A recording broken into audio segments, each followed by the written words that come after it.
kai along nang levang tini long ing ang dunjiman ili kacitong lasine nang chong hambong joy joy ne sing che parong lan kai along nang levang tini long ing ang dunjiman ili kacitong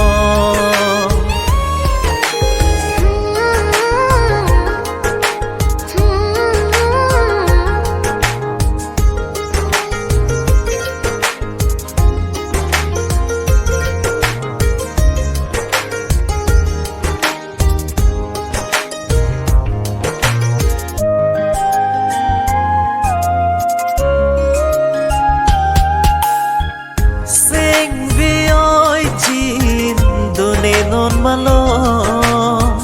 char nam gone kar julong son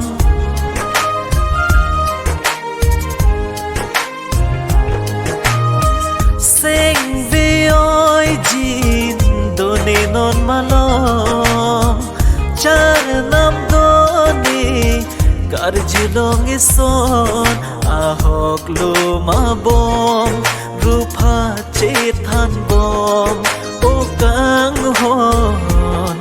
nang sang man lopu pune kar julo sing baby o kang hon sang man lo jinon ne ko son rupa than saya lam ke ahok tin ri o ne kang hon nang phan nang ti ne un ji ne ko son nang chon puli ne phan nang ma tha non la ne kai along nang levang tini long sing vi che the non li bo che long po bo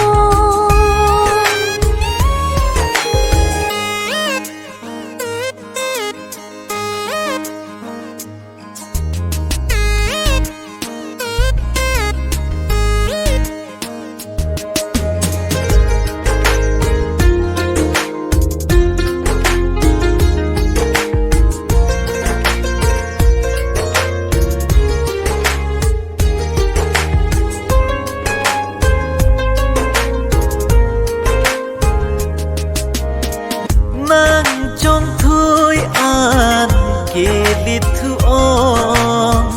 non lo jui nang ka prek along